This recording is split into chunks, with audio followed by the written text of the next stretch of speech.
कल्पना कीजिए, आप अपने घर की खिड़की के बाहर देख रहे, सब कुछ शांत है, लेकिन अचानक पलक झपकते ही सब कुछ खत्म हो जाता है। कोई बम नहीं, कोई एलियन हमला नहीं, सिर्फ एक छोटी सी सिलाई वाली सुई जिसने फिजिक्स के सारे नियम तोड़ दिए। क्या एक नन्ही सी सुई पूरी दुनिया को तबाह कर सकती है? आज हम विज्ञान की उस सीमा पर जा रहे, जहाँ कल्पना और हकीकत का मेल होता है। चलिए जानते। सबसे पहले गति को समझते हैं। रोशनी की रफ्तार यानी 3 लाख किलोमीटर प्रति सेकंड। इस रफ्तार से आप एक सेकंड में पृथ्वी के 7.5 चक्कर लगा सकते हैं। आइंस्टाइन की थ्योरी कहती है किसी भी चीज़ के लिए जिसमें वजन है, इस रफ्तार तक पहुंचना असंभव है।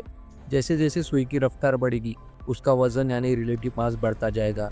रोशनी की गति के करीब पहुंचते ही उस नन्ही सी सुई को और तेज करने के लिए हमें अनंत ऊर्जा की ज़रूरत पड़ेगी। लेकिन अगर हम फिजिक्स के नियमों को साइड रख दें और ये सुई वाकई उस गति तक पहुंच जाए, जैसे ये सुई हमारे वायुमंडल में कदम रखेगी, नज़ारा भयानक होगा। आमतौर पर उल्कापिंड यानी मिटियोर हवा के घर्षण से जल जाते हैं, लेकिन ये इतनी तेज़ है कि इसे हवा के मॉलिक्यूल से टकराने का समय ही नहीं मिलेगा।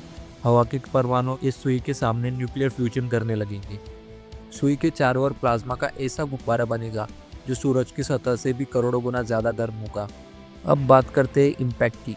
जब ये सुई ज़मीन से टकराएगी तो ये कोई गड्ढा नहीं बनाएगी, ये किसी ड्रिल मशीन की तरह धरती की गहराई में समा जाएगी।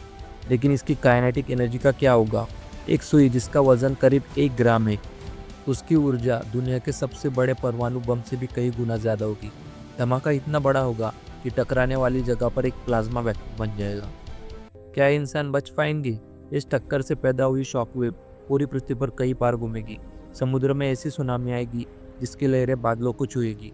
हवा में इतनी धूल और मलबा होगा कि सूरज की रोशनी सालों तक जमीन पर नहीं पहुंच पाएगी। इसे हम इम्पैक्ट वेक्टर कहते हैं। तो क्या एक सुई मानवता को खत्म कर सकती है? जवाब है हाँ।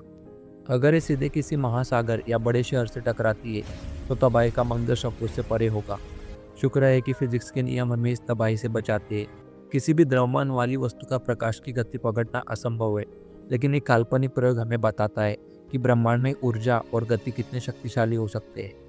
आपको क्या लगता है? हमें कमेंट करके ज़रूर बताएं और लाइक और सब्सक्राइब करना ना भूलें।